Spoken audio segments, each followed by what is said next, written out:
Hi, I'm Roger Walton. I'm president of the Methodist Conference, and I'm here at the Germinate event.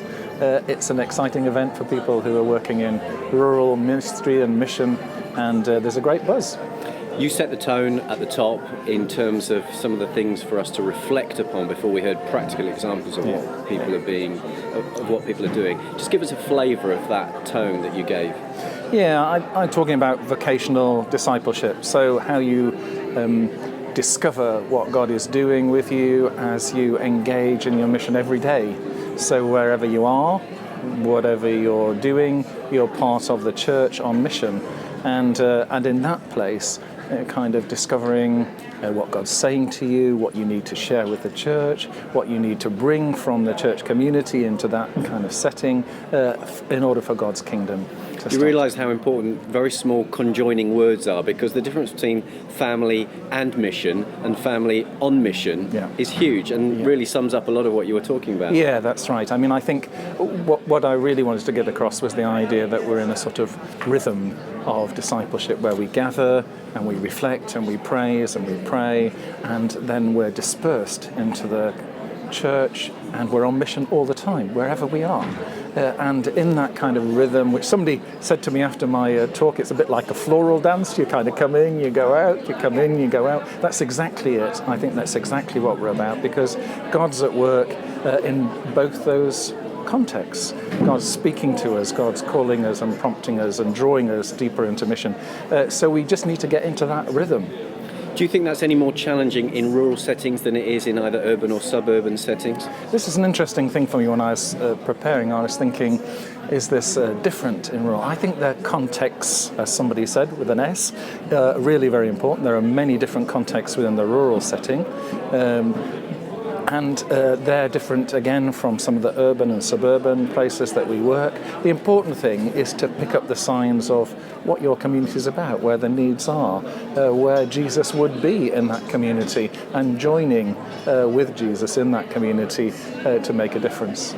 So what impressions have you formed from the conference today in terms of your interactions with others, what you were looking to get out of it for yourself as well as what you've been inputting?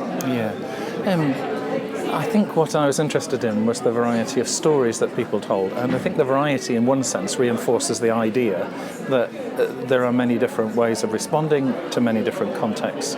So I'm going to take back several stories which I will tell in other places in my own district and around the connection of people being imaginative and not being afraid to fail, but kind of getting out there with God and then discovering what it is you need to learn, even if you've made a mess, and kind of doing it again, because God's kingdom comes by us taking risks.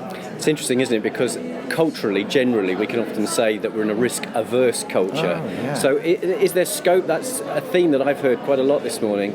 The scope for more risk-taking, and that license to fail is a really important concept, isn't it? I think it's a vitally important concept, and I think we rightly are conscious of some of the abuses that have been made in the church before. So when we do things, we do need to be very conscious of safeguarding, of respect for people, of confidentiality in certain situations. So we do need to take those concerns seriously. But then we can take fantastic risks. I mean, the lovely story this morning of tea and toast. It's very simple, offering free tea and toast, and a whole community grows up in and around that, and out of it grow Christian disciples who then are going to change some other place. And it was great to hear, rural missions as a resource, really when it comes down to risk financially, investing into something that could fail, and the willingness to put some seed money into things without necessarily demanding a return. And actually the churches are much more resource rich than they think. So I look around in the churches in the district I serve in West Yorkshire, we find we have millions of pounds in reserves.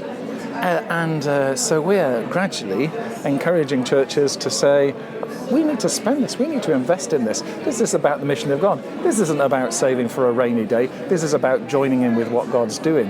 And so I think agencies that do that investment and churches that do that investment really reap the rewards. Don't be surprised if people hearing this then suddenly flock to Yorkshire to come and see you.